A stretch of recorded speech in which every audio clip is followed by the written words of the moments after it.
Un ultimatum sans précédent vient de secouer le continent africain. Le capitaine Ibrahim Traoré, figure montante de la révolution burkinabé, donne 3 jours au président ougandais Yoweri Museveni pour libérer Bobi Wine, symbole de l'opposition et porte-voix des espoirs de la jeunesse africaine. Traoré prévient, à défaut de réponse, des conséquences inédites s'abattront sur Kampala, menaçant non seulement l'équilibre politique de la région, mais aussi la stabilité de la démocratie africaine, déjà fragile. Jamais, depuis l'indépendance des États africains, un chef d'État n'avait lancé un tel défi à un confrère du continent. Ce geste, qui fait trembler les chancelleries, brise une règle d'or vieille de plus de 60 ans. Ne jamais critiquer publiquement les affaires internes d'un autre pays africain. Ce principe, forgé dans les années 1960 lors des conférences panafricaines, visait à préserver l'unité contre les ingérences extérieures. Mais aujourd'hui, Traoré pulvérise ce tabou, forçant chaque dirigeant à choisir entre le silence complice et une ère nouvelle de responsabilité collective. Le compte à rebours a commencé. 72 heures pour décider du sort de Bobi Wine, mais surtout du futur de la jeunesse africaine, cette génération avide de justice et de changement.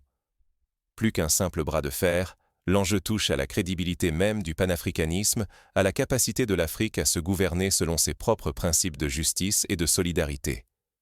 L'écho de ce défi dépasse les frontières du Burkina Faso et de l'Ouganda. Si Traoré échoue, c'est une génération entière qui verra ses rêves brisés. La confiance dans l'unité africaine risque de se fissurer, et les espoirs d'émancipation pourraient s'éteindre, comme ce fut le cas après le printemps arabe, où l'élan de liberté a été étouffé par la répression et le retour de l'ordre ancien. Mais si Museveni cède, le paysage politique régional serait bouleversé à jamais, ouvrant la voie à de nouveaux rapports de force. Derrière ce duel, ce sont des intérêts politiques, des réputations et des flux économiques de plusieurs centaines de millions d'euros qui vacillent, rappelant les conséquences des grandes crises diplomatiques du passé, comme l'embargo sud-africain des années 90 ou la suspension du Zimbabwe et du Commonwealth. L'Afrique entière retient son souffle. Les prochaines heures sont décisives, non seulement pour l'avenir de Bobi Wine, mais aussi pour le destin démocratique du continent. Les rues de Ouagadougou, Kampala, Lagos et Johannesburg bruissent d'incertitude et d'espoir. Museveni va-t-il céder à la pression ou s'enfermer dans un bras de fer aux conséquences imprévisibles? Dans les coulisses, chaque camp s'active, multipliant réunions secrètes et stratégies médiatiques. Ce choc, inédit par son ampleur, met face à face 2 visions du pouvoir et de l'Afrique. D'un côté, Ibrahim Traoré, à peine trentenaire, incarne la rupture.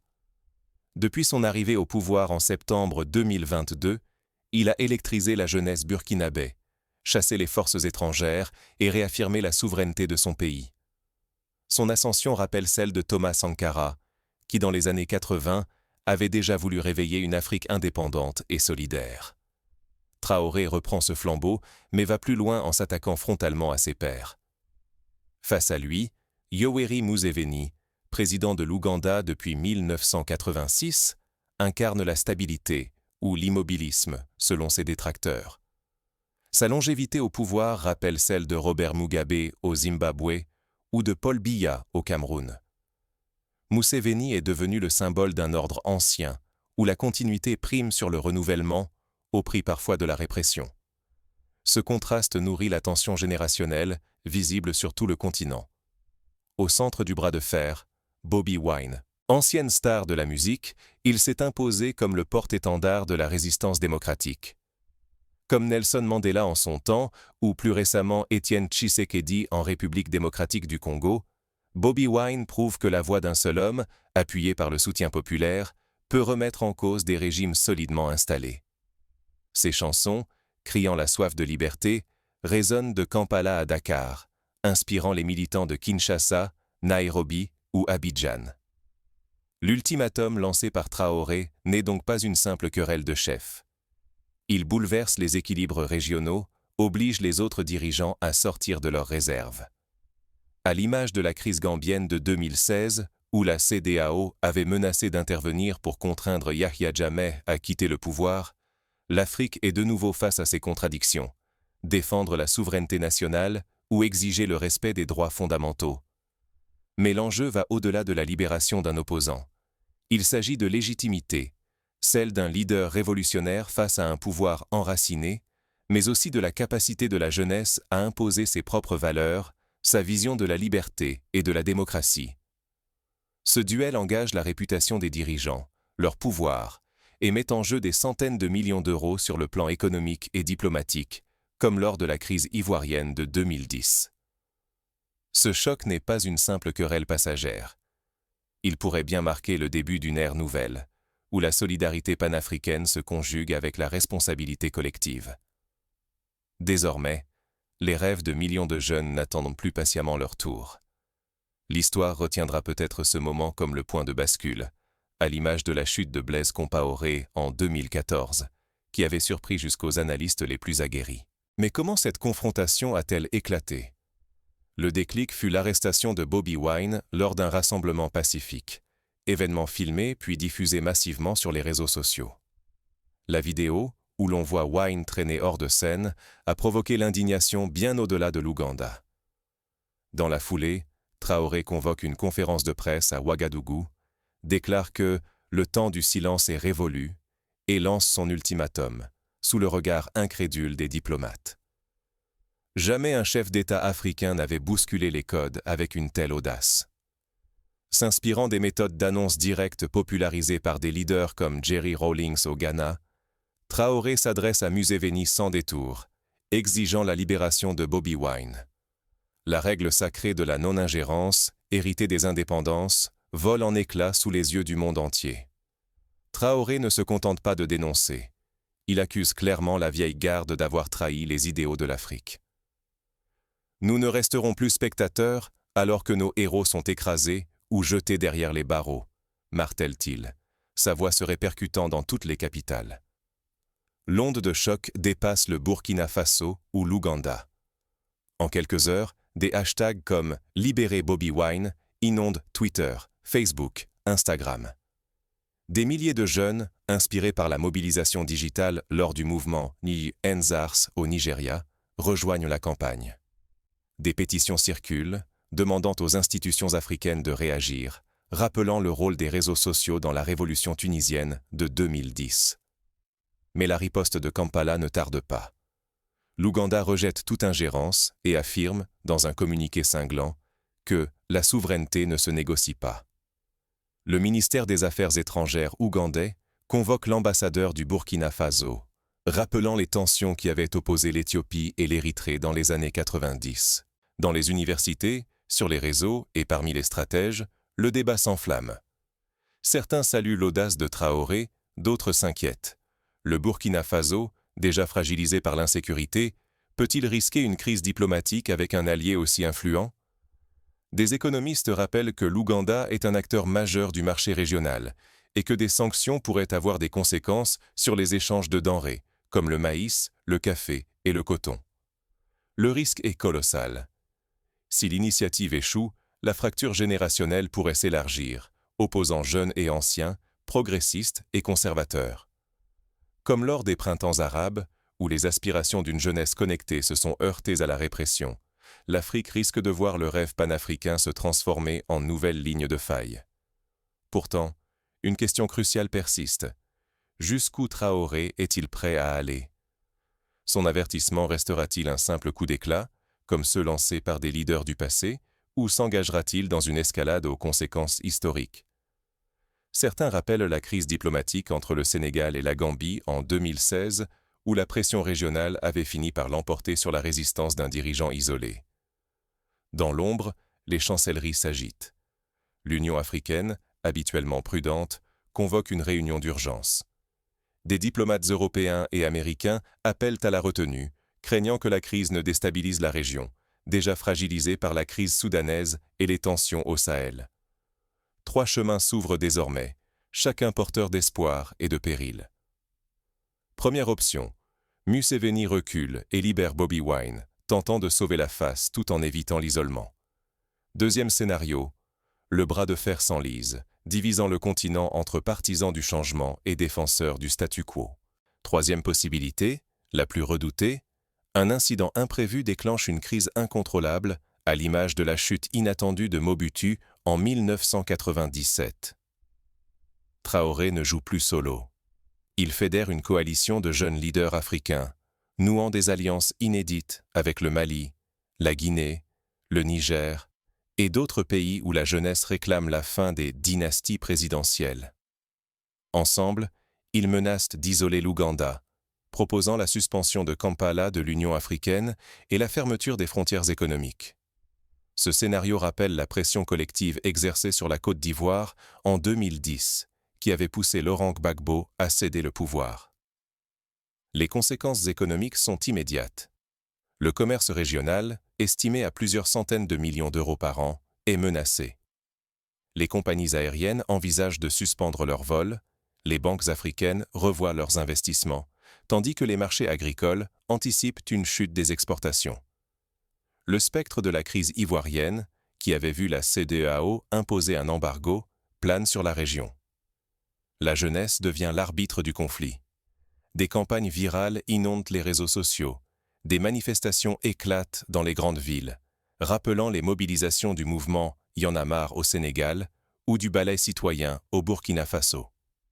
Les artistes, influenceurs et sportifs prennent position, multipliant les appels à la solidarité.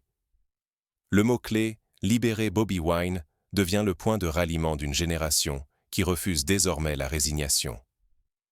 Les puissances étrangères observent la situation avec inquiétude. Les États-Unis, qui ont souvent critiqué Museveni pour ses atteintes aux droits humains, hésitent à prendre position, redoutant de perdre un allié stratégique dans la lutte contre le terrorisme. L'Union européenne, engagée dans des projets de coopération en Afrique de l'Est, craint une contagion de la crise. La Chine et la Russie, soucieuses de préserver leurs intérêts économiques et militaires, surveillent l'évolution des rapports de force, prêtes à intervenir si leurs investissements sont menacés. Tout converge vers un point de rupture. Museveni cédera-t-il face à la pression populaire et diplomatique?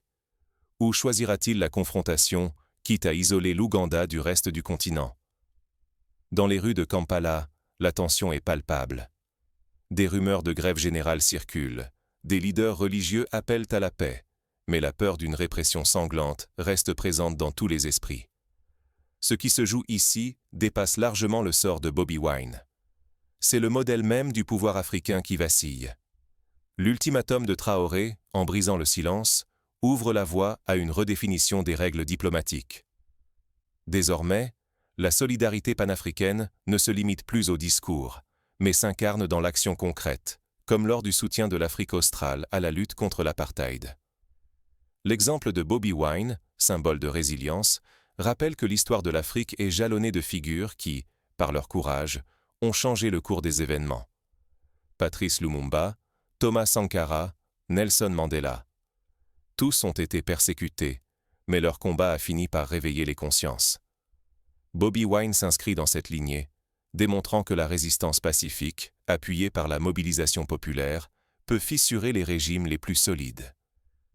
Ibrahim Traoré, pour sa part, force chaque pays africain à s'interroger.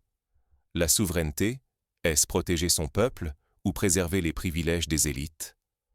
Son appel à une solidarité active oblige les sociétés civiles à sortir de la passivité, à s'organiser pour défendre la justice.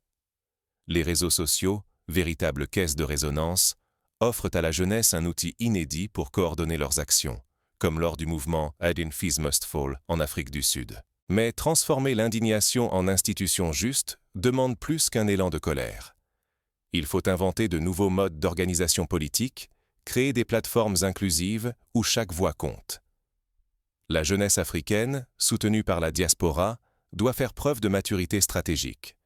Refuser les manipulations, dépasser les clivages ethniques ou religieux, et garder comme horizon l'idée d'une Afrique unie, digne et libre. L'histoire du continent montre que de grands bouleversements commencent souvent par un choc symbolique. La marche de Soweto en 1976, la révolution des œillets au Cap-Vert ou la chute de Compaoré au Burkina Faso. Aujourd'hui, le sort de Bobi Wine pourrait bien être ce déclencheur. Le plus grand danger, aujourd'hui, n'est pas la répression immédiate. C'est le risque que la vague d'espoir retombe sans laisser de traces durables. Si la jeunesse veut vraiment changer la donne, elle devra éviter les pièges classiques des révolutions avortées, divisions internes, récupération par les élites ou retour à l'ordre ancien sous prétexte de stabilité. Cela implique de bâtir des institutions solides, de former de nouveaux leaders et d'impliquer toutes les composantes de la société, des syndicats aux associations religieuses. La tension ne faiblit pas. À chaque heure qui passe, la pression monte sur Museveni. Les diplomates africains et internationaux multiplient les appels à la retenue, mais la rue exige des actes, pas des discours. Le sort de Bobi Wine, et à travers lui la crédibilité de la solidarité africaine, se joue maintenant. Pour agir concrètement, chaque citoyen peut relayer l'information sur les réseaux sociaux en utilisant les hashtags du mouvement, organiser ou participer à des rassemblements pacifiques pour maintenir la pression médiatique, soutenir les initiatives de la société civile en signant des pétitions ou en faisant des dons aux associations de défense des droits humains. Écrire aux parlementaires, demander une prise de position claire des institutions nationales et internationales. Dans les rues de Kampala, de Ouagadougou et sur tous les forums en ligne, une question s'impose. L'Afrique va-t-elle oser écrire une nouvelle page de son histoire ? Ce qui vient de se produire dépasse le simple cadre politique. C'est un point de bascule où chaque voix, même la plus modeste, peut faire pencher la balance. La jeunesse africaine n'attend plus. Elle exige d'être entendue, respectée et associée aux grandes décisions. C'est le moment de transformer l'indignation en action, de bâtir les fondations d'une démocratie réelle où la justice et la liberté ne sont plus des promesses lointaines, mais des réalités vécues au quotidien. L'ultimatum d'Ibrahim Traoré n'est pas seulement une question de leadership ou de rivalité personnelle. Il pose un défi à l'Afrique tout entière. Reprendre la main sur son destin, briser la loi du silence imposée par les anciennes élites, et refuser les compromis qui enferment le continent dans le statu quo. Comme le disait Aimé Césaire, « Il n'est point de faiblesse que de croire que l'avenir est écrit d'avance. » Aujourd'hui, la démocratie, la liberté d'expression et la justice sont menacées pour des centaines de millions d'Africains. Mais il s'agit aussi de votre droit à l'information, à l'action, au débat. Refuser l'indifférence, c'est déjà peser sur le cours de l'histoire et s'inscrire dans la longue marche des bâtisseurs d'Afrique. Ne sous-estimez pas votre force. Un mot, un geste, un partage peuvent provoquer une onde de choc plus puissante qu'un discours officiel. L'Afrique vit un moment de bascule. L'enjeu n'est pas la victoire d'un camp, mais l'éveil d'une conscience collective, capable de remettre en question l'ordre établi et d'inventer un nouvel avenir. Allez-vous rester spectateur ou choisir d'être acteur de cette nouvelle ère ? À chacun de décider s'il subit ou s'il réinvente l'histoire.